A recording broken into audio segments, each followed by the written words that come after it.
Blue whale एक ऐसा gaming platform जिसके बारे में आपने शायद सुना ही होगा। कुछ सालों पहले एक गेम था जो चर्चा में आया था। चर्चा में इसलिए आया था क्योंकि ब्लू व्हेल गेम के ज़रिए सुसाइड्स हो रहे थे, मर्डर हो रहे थे।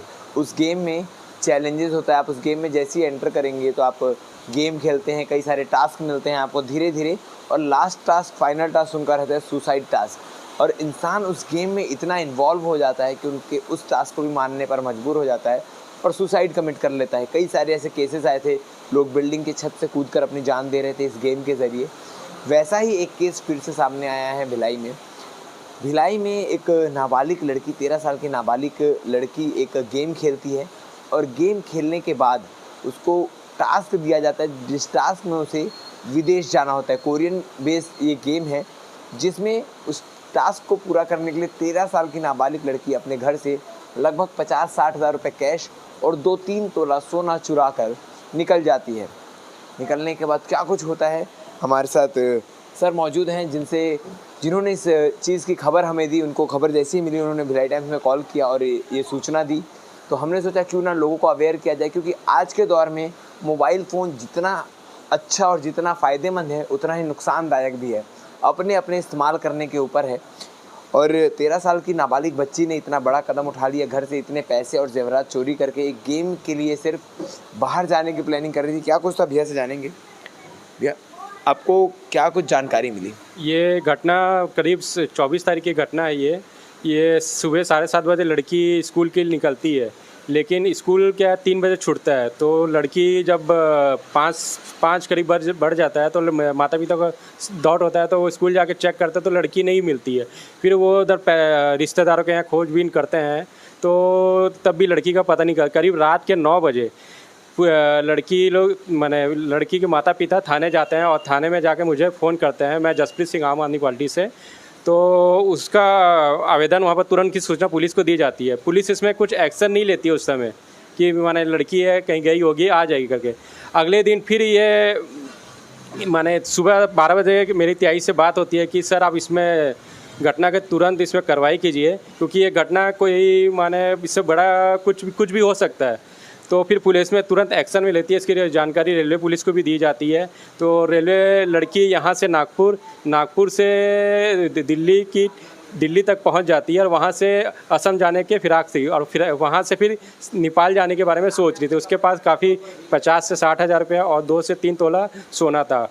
वो लड़की अपनी सहेली से लगातार कांटेक्ट में थी कि उनको बता रही थी कि मेरे को ऐसा टास्क मिला है, और गेम के कुछ चैट भी थे, व्हाट्सएप चैट भी थे उसमें। तो गेम में जैसे जैसे टास्क दिया जाता था वो लड़की वैसे वैसे पूरा कर रही थी।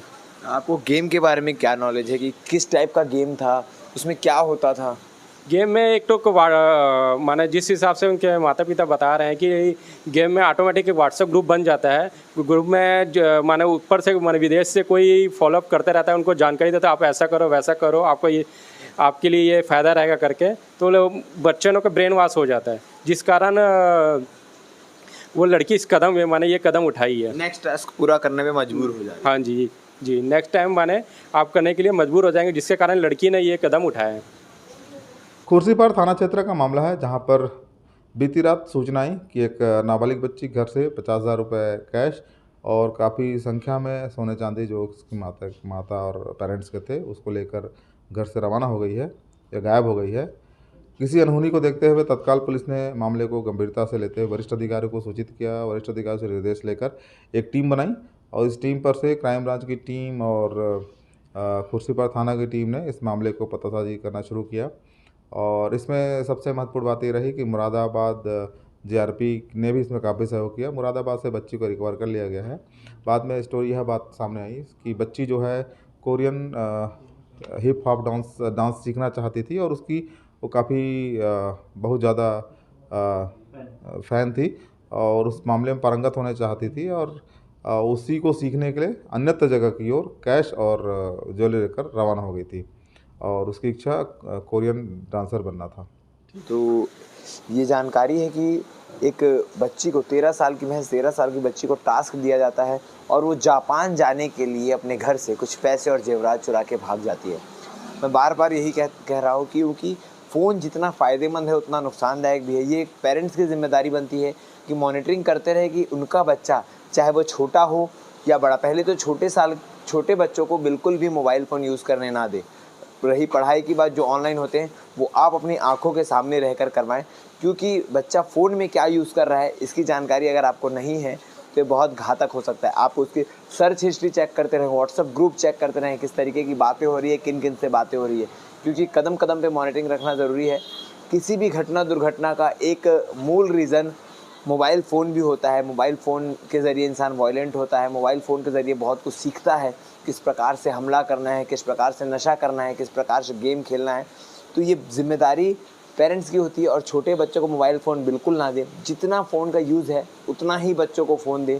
उसके बाद आप फ़ोन पे निगरानी ज़रूर रखें कि फ़ोन में बच्चा कर क्या रहा है, और अगर बच्चा दिखाने से मना करता है तो उस फ़ोन को अपने पास ज़ब्ती बना लें, क्योंकि कुछ ना कुछ गलत कदम उठा सकता है जिससे भारी नुकसान हो सकता है। फ़िलहाल बच्ची मिल गई है, घर में माँ-बाप के साथ है, मगर अगर बच्ची नहीं मिलती तो वो कहाँ होती, क्या करती, उसे कोई लूट लेता, उसके सारे पैसे हड़प लेता और उसके साथ कुछ और कृत्य भी किया जा सकता है। कई सारे सवाल खड़े होते हैं इन सारी चीज़ों से।